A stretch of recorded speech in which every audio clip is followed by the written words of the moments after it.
Documents purement administratifs, les dossiers de naturalisation peuvent aussi se révéler parfois très surprenants.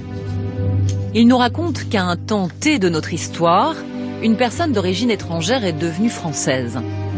Un statut qui, quelle que soit la période, ne s'obtient pas facilement.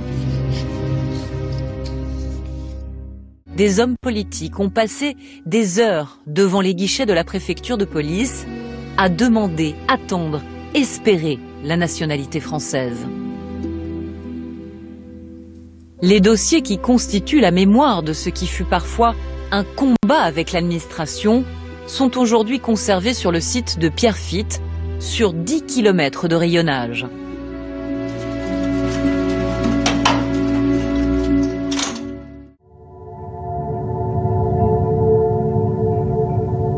Parmi les dossiers de naturalisation, nous avons retrouvé celui d'une famille venue d'Arménie, les Aznavourian. Ça a du charme. C'est le charme du passé et du passé des miens. Parce que je la connais pas, l'histoire de ma famille. Je la connais mal puisque mes parents n'aimaient pas trop parler des mauvais moments. Je vais construire l'histoire de ma famille à travers ces papiers. Parce que je vais faire un livre de photos avec mes ancêtres, les peu que j'ai, et avec ce qui s'est passé par la suite, pour donner à chacun de mes petits-enfants, chacun de mes enfants, le même livre. Mais j'ai remarqué une chose que j'avais totalement oubliée, c'est qu'en fait, le V de Aznavour, ça a été placé par une des personnes qui travaillait à la préfecture. Notre nom, c'est Aznavourian. Et là, c'est Aznavourian. C'est pas grave. On a fini par se faire un nom quand même.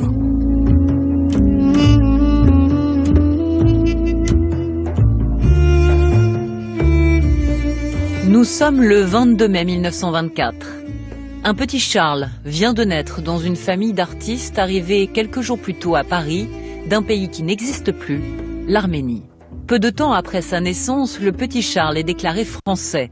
Un soulagement pour ses parents qui, eux, sont apatrides. Ses parents entament de longues démarches pour être naturalisés à leur tour. Les années passent, Charles grandit. Dès l'âge de 10 ans, comme il parle bien le français, c'est lui qui est envoyé à la préfecture pour faire les démarches. Ce sera la mission de son adolescence. J'ai allé à la préfecture tout seul. Je revenais avec les papiers signés. Moi, il y a un moment, on a dit... Est-ce qu'il est toujours vivant, votre père? J'ai dit oui. J'ai dit, il m'a dit, emmenez-le. Alors je l'ai amené. Et mon père était un joyeux fantaisiste. Il s'est plus souvenu du nom de sa femme, du nom de famille. Alors il a pris le premier nom qui est venu à sa mémoire, qui était le nom d'un cousin de ma grand-mère. Voilà. Et ma mère s'est appelée Papazian, qu'elle lui a reproché toute sa vie. Elle lui a dit une phrase que j'ai reprise dans une chanson. Tu as tué 2 fois mes parents. C'est ainsi que dans le dossier de naturalisation, Papazian remplace Bagdassarian, le vrai nom de son grand-père maternel, assassiné lors du massacre des Arméniens. Il y a souvent des erreurs, des coquilles dans ces dossiers de gens aux noms bizarres, qui parlent mal le français et dont l'histoire compte peu pour une administration débordée par les demandes. Ainsi, le père de Charles est tour à tour Mamigon, Mamicon ou même Mamico. Il faut dire, les fonctionnaires à la préfecture de police n'étaient pas les gens les plus sympathiques. Là, je le dis parce que je l'ai vécu. Ils me faisaient le coup souvent quand on me fermait le guichet 3 minutes avant pour que je revienne, ou que j'oublie de revenir. Mais je revenais quand même. Je présentais mes papiers et je disais, voilà, je suis de retour, comme vous l'avez demandé, comme s'il me l'avait demandé gentiment. Le seul moyen, c'était d'être gentil. Et chez moi, on avait l'habitude de savoir être gentil.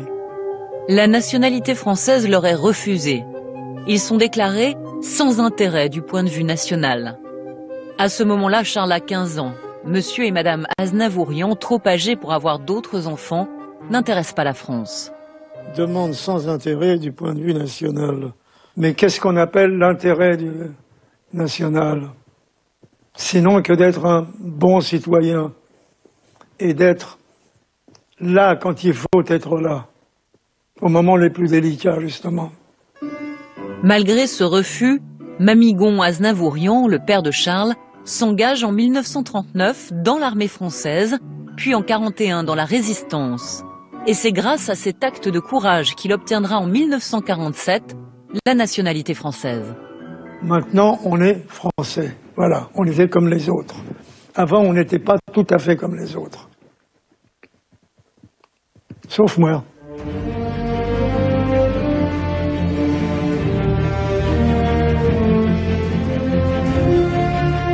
L'histoire de chacun façonne la grande histoire. C'est elle qui la nourrit. Et aux Archives nationales, elle a toute sa place.